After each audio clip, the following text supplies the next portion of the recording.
भिवानी में आज करनी सैनिक सम्मेलन था, दिवाली मिलन समारोह का भी कार्यक्रम था, परंतु मन दुखी है, व्यथित है। आज करनी सैनिकों को कहा है कि अन्याय के विरुद्ध, अत्याचार के विरुद्ध हमको बोलना पड़ेगा।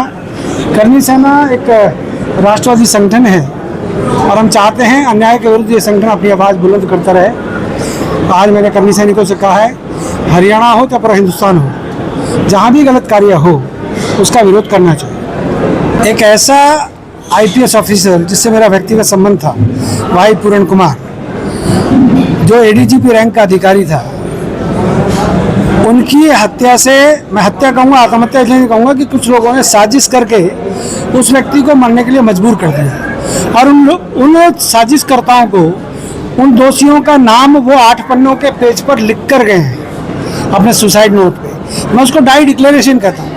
मरने से पहले व्यक्ति कभी झूठ नहीं बोलता और वो अपनी सारी बातें लिख कर गया है। इसे डाई डिक्लेरेशन भी कह सकते हैं। आप मुकदमा दर्ज करते हो, चंडीगढ़ पुलिस दर्ज करती है, परंतु उसके अंदर भी शरारत करती है। खाना नंबर 7 के अंदर दोषियों के नाम होने चाहिए, परंतु दोषियों के नाम नहीं है। वहाँ पर दोषियों को बचाने का काम कर रही है चंडीगढ़ पुलिस। चंडीगढ़ पुलिस के डीजीपी को सिर्फ इतना कहना चाहूँगा, आप अपनी हदें पार ना करें।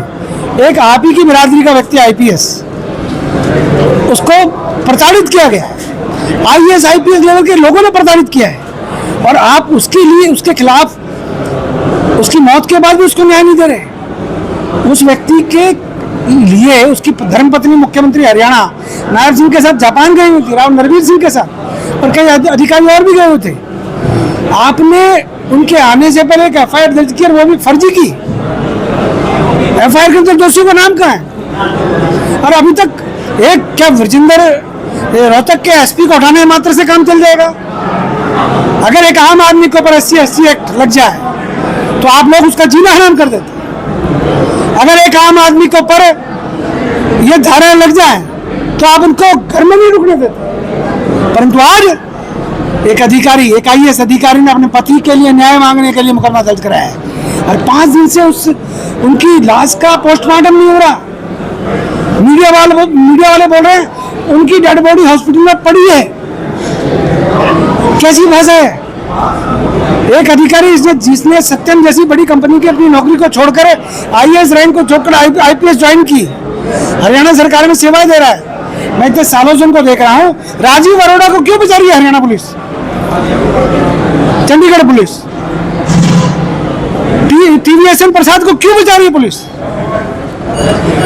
और केवल एसपी रोहतक के ऊपर ही गाज क्यों? बाकी लोग और पोस्ट पर क्यों बैठे हुए हैं? करनी सेना पी अमित कुमार के साथ है, एक आईएएस के साथ है। अगर एक आईएएस संगठन, मैं डी सुरेश कुमार को सुन रहा था, वो साथ है, अनेकों अनेक संस्थाएं साथ है। 31 आदमियों की जो सर्वजातीय कमेटी बनी है, उन्होंने संघर्ष करने का प्रण लिया है। पोस्टमार्टम करो। क्या करोगे पोस्टमार्टम? जीते जी उसकी सुध नहीं ली, उसको मरने के बाद तो चैन से रहने दो भाई। करनी सेना उस पीड़ित परिवार के साथ है। ये एक जाति विशेष का मामला नहीं है। एक एडीजीपी रैंक के व्यक्ति की हत्या हुई है। मैं बार बार बोल रहा हूँ, हत्या हुई है और हत्यारों को बख्शा नहीं जाना चाहिए। मुख्यमंत्री हरियाणा मेरे मित्र हैं, मुझे उनके ऊपर बहुत गर्व है।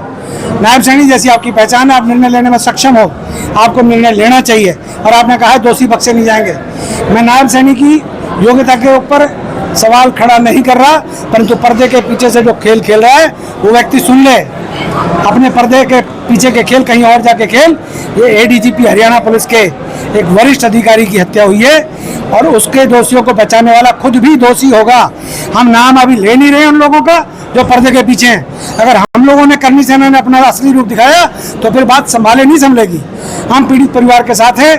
बगैर परिवार के मर्जी के पोस्टमार्टम नहीं होना चाहिए और ना ही संस्कार होना चाहिए। मैं वाई पूरण कुमार के मामले में बहुत आहत हूँ, दुखी हूँ। उनको न्याय मिलना चाहिए। और जो व्यक्ति अभी नहीं बोल रहे हैं, जिनको बोलने में शर्म आ रही है या जिनको बोलने से दोषी फंसेंगे, उनको बोलना चाहिए। मैं अनुरोध कर रहा हूँ, चुप बैठने से काम नहीं चलेगा। देश के गृह मंत्री और देश के प्रधानमंत्री से अनुरोध करूंगा, पीड़ित पक्ष को न्याय मिलना चाहिए। मैं नहीं कहता वो कौन सी जाति के, मैं नहीं मानता किसी जाति के। आईएएस आईपीएस की कोई जाति नहीं होती। वो प्रशासनिक सेवा में, वो भारतीय प्रशासनिक सेवा में हमारी सेवा के लिए आए थे। अगर उनको आप न्याय नहीं दे सकते तो किसको न्याय दोगे? बहुत दुखी है करनी सेना। करनी सेना आज भिवानी से आह्वान कर रही है पीड़ित परिवार को न्याय मिले, अन्यथा सड़कों पर हम भी अन्य संगठनों की तरह उतरेंगे। सर, आज पूरे देश भर के अंदर जिस तरह से प्रोटेस्ट देखने को मिल रहा है भाई पूरन कुमार को लेकर के, करनी सेना का भी आगामी क्या रूप लेकर रहेगा? देखिएगा, मुझे उम्मीद है शाम तक कुछ ना कुछ अच्छा होने वाला है।